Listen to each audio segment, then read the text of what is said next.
Welcome, everyone, to the Week 15 Waiver Wire Show presented by the 33rd Team.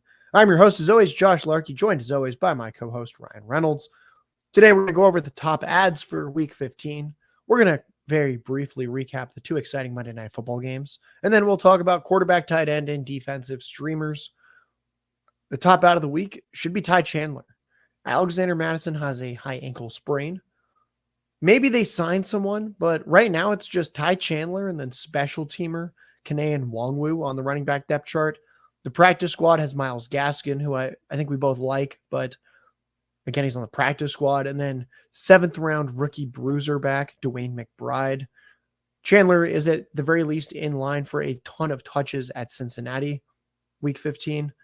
Detroit, Week 16 will be a tough matchup, but Week 17 with all the money on the line in the fantasy playoffs, he gets the Packers, one of the best matchups for fantasy running backs. I would not expect to see Madison any of these next 3 weeks with the high ankle sprain.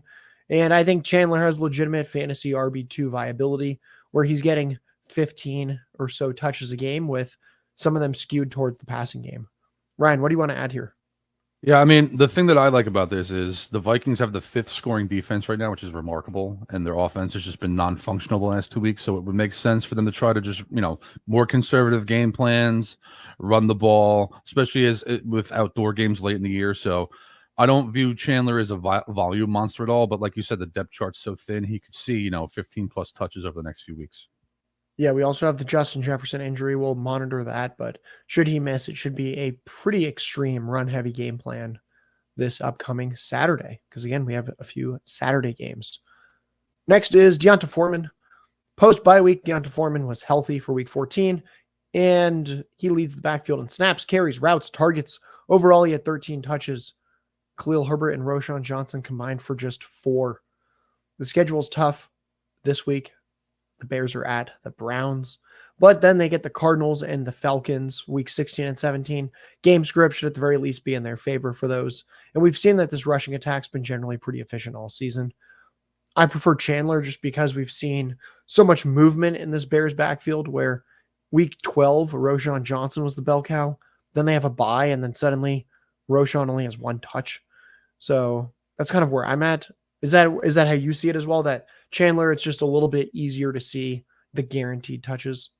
Yeah, like you said, especially I think Chandler can be more of a factor in the passing game. At least he should be. Where with Foreman's the perfect bear, physical runner, tough runner, gritty runner, in between tackles guy. Like you said with Cleveland, I'm not crazy about the matchup this week, but I could see the Bears going 3-1 down the stretch. I actually think they're a top 20 team currently too, maybe even a little better than that. So I do like Foreman, but like you said, it's been a messy backfield in terms of deployment all year. Yeah, he's got some low-end fantasy RB2 viability for this week. Should he keep the role?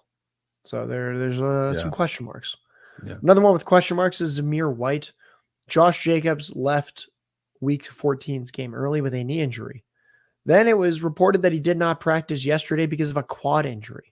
So I'm not quite sure what's going on. It's something in the lower body. Ultimately, they play the Chargers in Las Vegas on Thursday night against Easton Stick at quarterback for the Chargers because Herbert is injured. That sounds like pretty good game script to me. I think the Raiders are going to run the stink out of the ball with Zamir White. He probably gets 15 to 20 between the 20s type touches. He's probably their goal line back as well, and then we should see some Amir Abdullah on passing downs. I think Zamir White will probably be around my RB30 this week in my rankings just based on volume. It's not sexy, but for some people out there, they're going to need to play him. Anything to add to Mr. White? Well, that makes sense. And here's the thing, Josh. They got shut out at home by the Vikings yesterday, 2 days ago. So this Thursday night game could be, a 10-7 game.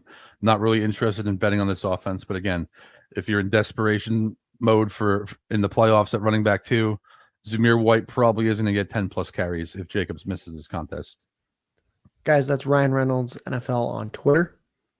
His survivor thoughts, power rankings, expert picks, and predictions for every game, exactly what he's betting on in each game, those all come out throughout the week. They're free to view on the33rdteam.com. Let's talk about Odell Beckham. He's led the team in targets 2 of the past 3 games. He's reached 97 yards in 2 of them. He is on a snap count. He's only running about 60% of the routes each week, but he's been very efficient. And we like these matchups coming up at Jacksonville. We've seen the Jaguars' pass defense get shredded over and over. At San Francisco, which is actually a pretty decent matchup for receivers in fantasy specifically. And then versus Miami in week 17. A little bit of shootout potential there. Ultimately, when you adjust for schedule, all three of those matchups are in the top half for being friendly to fantasy receivers. Ryan, how are you thinking about OBJ here? Just two quick things. One, I really like him this week against the Jaguars. That's a matchup where if you need a plug and play off the waiver wire and Beckham's there, I'm definitely pulling the trigger on that. Two, we talked about this yesterday. Beckham made 2 diving catches, one on a 20-yard play, one on I think it was a 46-yard touchdown where he basically bailed Lamar Jackson out on 2 like semi off target throws. So he was really good yesterday. Obviously, you make diving catches, quarterbacks should have more faith in you too. So I like Beckham over this stretch as well. Guys, reminder to check out our waiver wire article that discusses players like these and more in depth. It's written by our own Nick Bodford. It's excellent. Check that out on the 33rdteam.com. Chase Brown. Brown carried 9 times for 61 yards in week for that performance with an increase in usage. Week 14, he only ran 8 times for 25 yards, but he was used in the passing game. We saw that a lot from him in college, and he caught all 3 of his targets for 80 yards. He's still trailing Mixon in snaps, rush attempts, routes run by at least 2-1, but there's potential for the split to narrow because he's being more efficient than Mixon. Mixon's out of Cincinnati after this year, and this Bengals offense with Jake Browning's actually been a little bit better than advertised, which is good for everybody involved. Anything to add here to Chase Brown, who I think we could still agree, though, at least for week 15, probably just a flex option. Yeah, I'm not even sure I'd call him that. If this was week 5, I'd be very enthusiastic about stashing him. He looked good last week. But like you said, he had 80 yards receiving on screen passes, basically. I don't think his production is sustainable. If he had 3 fantasy points this week, it wouldn't surprise me. So I'm treating him as more than a stash. But he has been better than I was anticipating over the last 2 weeks. Kareem Hunt. Jerome Ford has a hand injury. It's unclear if he misses any time. Hunt would be in line for almost all the carries and receiving work if Ford misses. Chicago is one of the better matchups for fantasy running backs. Even if Ford plays, at the very least, Hunt has double-digit touches now in back-to-back games. I'm pretty much only excited if Ford misses in terms of Hunt, but if he's available on waivers, this type of player just shouldn't be at this point in the season. Yeah, agreed. If Ford misses, the other thing, too, is Joe Flacco is the purest of pocket passers, and, Hunt could see 5+ targets in a game, too, so I'm pretty enthused about that. Rico Dowdle, we've mentioned him a couple times. He had the best workload yet compared to Pollard this past week. Pollard had 16 carries. Dowdle had 12. One of the 2 goal line carries even went to Rico Dowdle. Maybe you can flex him in a pinch. We've got the contingent upside. It's one of the best offenses in the NFL. It might just be a 1-week blip, and he returns to normal this next week. But even early in the game, before it was out of hand against the Eagles, he still was getting work. So it's not like he just got all of his touches at the very end of the game. So I think there's a little potential here, but personally, I'd be surprised if he usurps Pollard. I think, again, that's why we're talking about him so late. Probably just a stash, maybe the occasional flex. Yeah, I see it the same way. The one thing I'll add is I wouldn't bet on him to usurp Pollard either, but I think it's actually on the table now. I think there's like a 10% chance it happens. So, and like you said, elite offense. Going to probably be some tight games for the Cowboys coming up too. So I like him as a stash, but again, stashes are less valuable starting now. Noah Brown might be the de facto wide receiver 1 in Houston this week. Tank Dell broke his leg 2 weeks ago. Last week, Nico Collins strained his calf. Here's the problem, Ryan. CJ Stroud's going to miss week 15 most likely with a concussion. So you have Davis Mills throwing to Noah Brown in week 15. Then week 16 is against Cleveland. So you might be like, oh, you're talking about Noah Brown so late. He's on the Texans. Now you know. It's going to be pretty dicey at least these next 2 weeks with Noah Brown. Should Stroud miraculously recover and play this week, I think Noah Brown is going to be a borderline top 24 option against the Titans.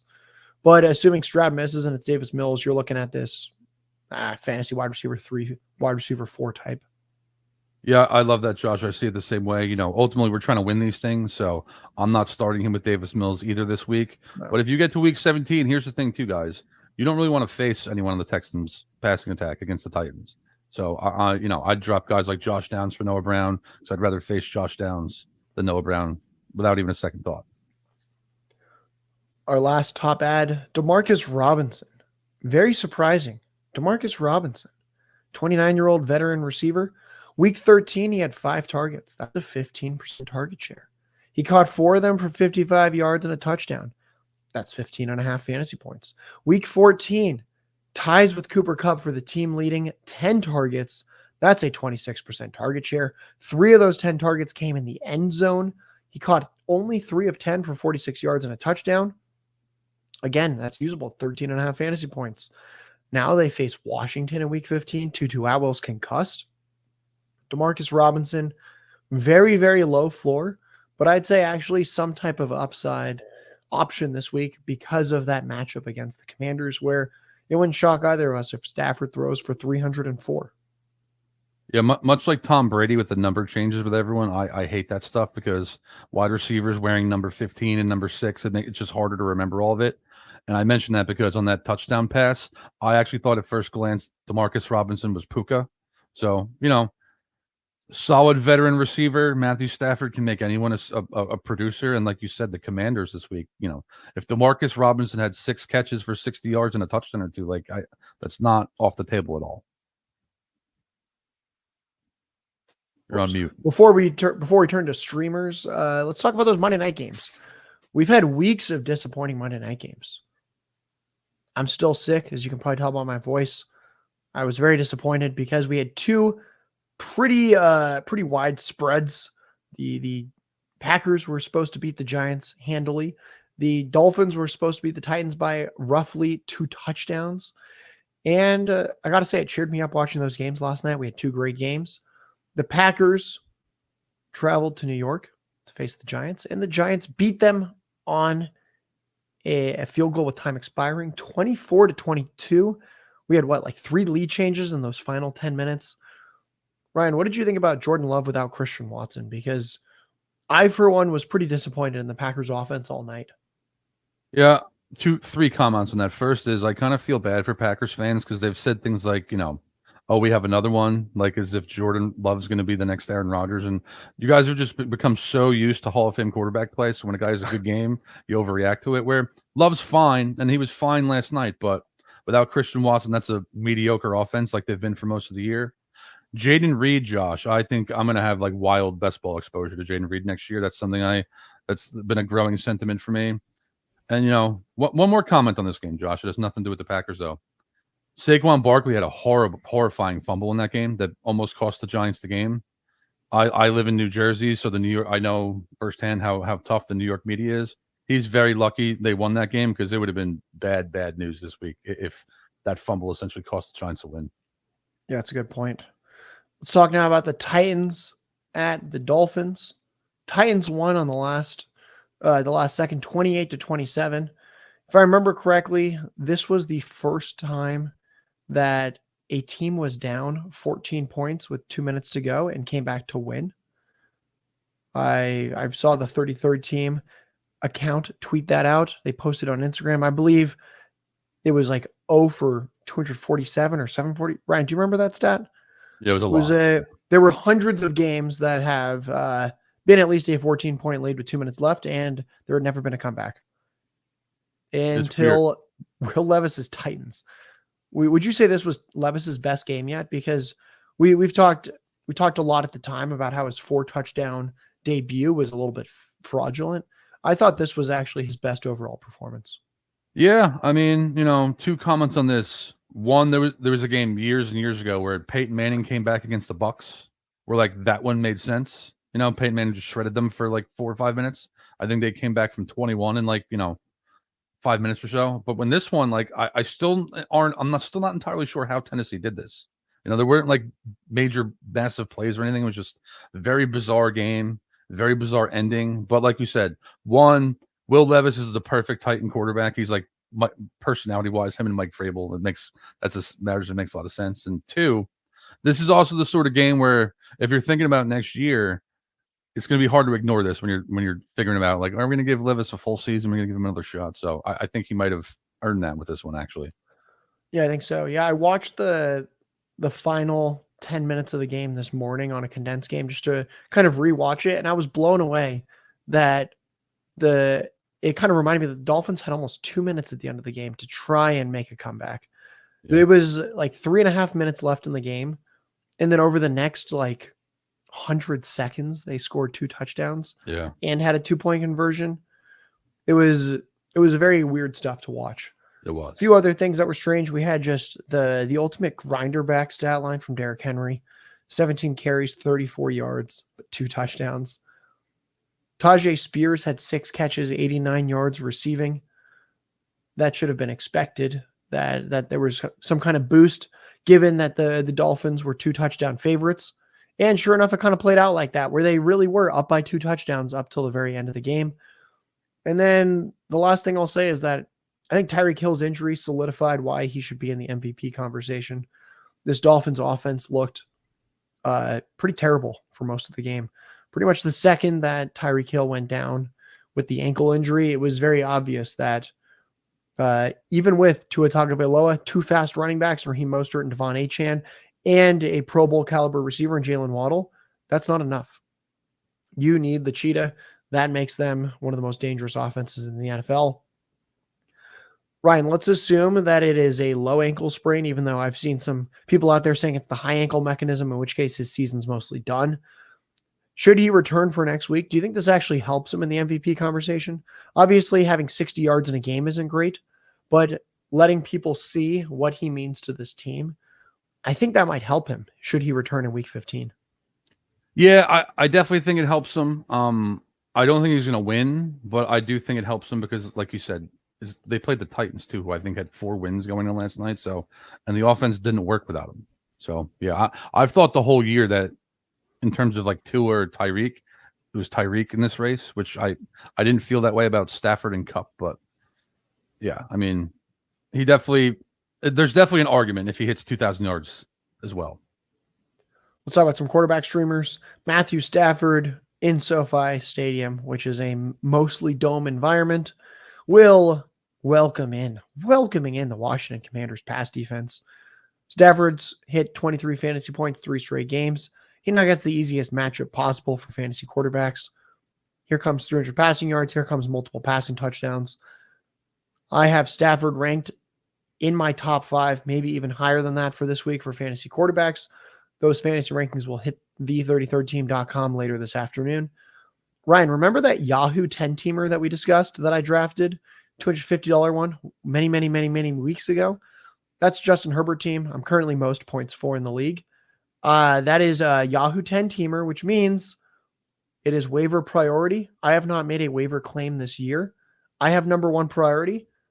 I am using my number 1 priority to get rid of Justin Herbert and to pick up Matthew Stafford for weeks 15, 16, 17 in the fantasy playoffs. That doesn't sound too crazy, does it? Funny enough, Josh, I have a $500 entry league where Justin Herbert's been my quarterback, and I stashed Matthew Stafford like 5 weeks ago for this week. You know, like you said, I don't know what his price is on DraftKings, but like he's like a $7,000 quarterback this week. So 300 yards, 4 touchdowns, very much on the table. Russell Wilson is at Detroit. 16 fantasy points, 4 of his past 5 games. Overall, he's just done really well this year. Detroit's an elite matchup for fantasy quarterbacks. And just in terms of real football, the Lions have now allowed 26 or more points in 5 straight. That's 2 games against the Bears, a game against the Packers, a game against the Saints, and a game against the Chargers. I think Russell Wilson's going to get you 17 to 20 fantasy points this week, and he should be in the high-end streaming conversation. Yeah, I wouldn't call it reliable, but you know, you said this yesterday. I think the Lions are giving up 26 points a game over the last month or so. Defense has been below average for a while. Definitely has 3 touchdown upside, and this game has some sneaky shootout potential. Let's now turn to Joe Flacco. Faces the Bears. Flacco's had at least 250 passing yards and 2 touchdowns in both starts. Bears are an average matchup. Flacco's floor is going to be pretty low because he doesn't have mobility. And you're essentially needing the passing yards and the touchdowns. But with a Jerome Ford hand injury, that would certainly make it a little bit more likely that they skew a little more pass heavy. Overall, Flacco, a pretty good bet for at the very least for some passing yardage. should have some type of floor in this one, but the ceiling's going to be quite a bit lower, most likely, for him compared to Stafford or Wilson. Yeah, I think the game total is going to be in the 30s with this one. I think that's how it's going to close out. So I don't have much enthusiasm here. That said, there's leagues where Flacco would be the slam dunk top option if you have to stream a quarterback. So if you have Justin Herbert and you're in dire straits, I think Flacco's doable. And again, like you said, he was great last week. Let's talk about Jake Browning against the Vikings. He's at least 24 fantasy points in both starts. The problem, as we discussed on our takeaways recap show yesterday, the average throw depth was 4.5 yards each of the past 2 weeks. Bryce Young is the lowest among qualifiers in average throw depth. He's not at 4.5. He's at 6. The Vikings defense has been very good. It's been much better than the Jaguars and the Colts as a pass defense. Those are the two teams Browning has started against so far. Pretty easy matchups, Jaguars, Colts. Browning has the most risk in many ways out of everyone we're discussing because of the matchup.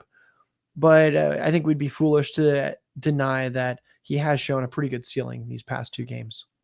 Yeah, I think last week, like we talked about, was a fake stat line. I think Brian Flores is going to blitz Jake Browning to death. We saw that Cincinnati's going to deploy some screens, so Cincinnati might treat the Vikings like the Bears did, just try to screen them out of blitzing them early. But I would actually rather play Flacco than Browning with these matchups. Same. Yeah, I've got Flacco ranked ahead of Browning right now in my rankings. Had him listed that way in the show sheet, and it's good that independently you seem to agree with that one. Sorry about a few tight end streamers. Logan Thomas at the Rams. A lot of people dropped him on his bye week. He's available in around 60% of Yahoo and ESPN leagues. He didn't do much weeks 12 and 13 before the bye, but the 5 games before that, he had at least 5 targets in all of them. I don't really have too high of expectations against the Rams, but there's just not that many good tight ends right now. He's a top 12 option this week, unfortunately, where we know that the Commanders are going to have to pass the ball quite a bit. Yeah, that's the thing. Like, if Stafford lights up Washington, the Commanders are coming off a bye. Sam Howell's shown some ceiling a number of times. I think Logan Thomas has DFS viable upside this week. So if you're in dire straits, he's the guy I'm rolling with, no question. Yeah, I was working on my rankings. I have him ranked ahead of Darren Waller right now, who should be returning from injured reserve. Waller travels to the New Orleans to face the Saints. For fantasy pass catchers, DeVito's been pretty bad. He's only top 200 passing yards once in the past 5 games. He's kind of fun himself. He has a little mobility. He's got a little swagger, but ultimately you need some kind of yardage to support fantasy pass catchers. That has not been the case. The only game that he topped 200 yards the past 5 games was Washington, so that doesn't really count. I have no idea how limited or unlimited Waller's going to be coming off injured reserve. He's going to be on waivers in some leagues. He might be on your IR spot. He's worth a start week 15. I've got him just inside my top 12 tight ends this week. Ultimately, you got potential for 7 to 8 targets at the tight end position from a bad quarterback in a game where there's going to be very little scoring. So yeah. PPR, I might lean him over Logan Thomas, maybe, but generally half PPR, I think I'd have Logan a little bit ahead because of the touchdowns. Yeah, I have no confidence in the Giants offense. Like the Tommy DeVito thing's great. The chicken cutlet thing specifically, it's one of the things in our region, we take it for granted when we leave that we can just go get, chicken cutlet, roasted reds, fresh mozzarella on a sandwich. You can't get that in most areas of the country. You can in Tommy DeVito land. That said, like you said, Josh, Tommy DeVito has not really been very kind to Giants pass catchers in fantasy. Waller's an interesting dynamic player, and all of a sudden the Giants are alive in the NFC wildcard race. But if they scored 9 points in New Orleans this week, it really wouldn't shock me. I think it would be so 2023 season if the Giants lose Daniel Jones early, lose Tyrod Taylor, go with DeVito, and then beat their win total and sneak into the wild card. That is all on the table, folks. That is the season we are dealing with. Last tight end streamer, Tyler Conklin at the Dolphins. He's had at least 5 targets in 5 of his past 6 games. You're probably going to get 6 to 10 fantasy points.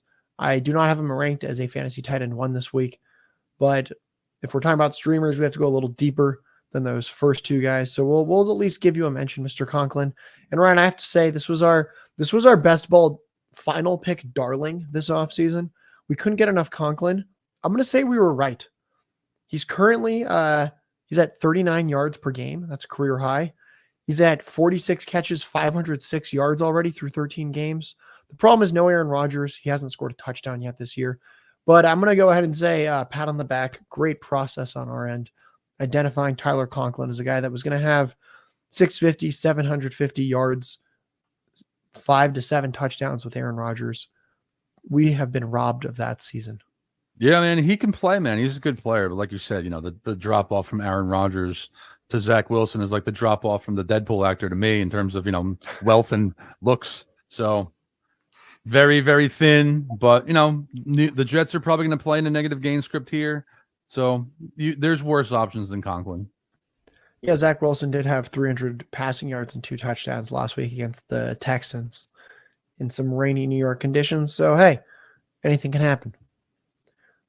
Before we get to our defensive streamers rapid fire, reminder to follow Ryan at Ryan Reynolds NFL on Twitter. His works on the 33rdteam.com, Survivor Thoughts, NFL Power Rankings, picks and predictions for every game, what he's going to bet on in each game. Friday, we'll be back with the player prop happy hour as well. So we've got stuff pretty much every day of the week for the good people. You can find my fantasy rankings on the 33rdteam.com. Later today, Tuesday, December 12th. Ryan, let's hit some streamers. I love the Raiders this week. Thursday night football game against the Chargers. You only have 3.5 days to create a game plan for Easton Stick, who's going to fill in for Justin Herbert. Raiders' pass defense has been pretty good. They've got a good pass rush. What else should people know here? Because this feels like a pretty elite option this week. Yeah, I mean, Brian Flores' Vikings defense is probably the most overachieving defense this year. I'd argue the Raiders might be second. So, like you said, you're betting against Nick Easton. This offense was really non-functioning with Justin Herbert over the last 3 weeks. So, Raiders are 3-point home favorites on a short week. It's actually a pretty sneaky good option.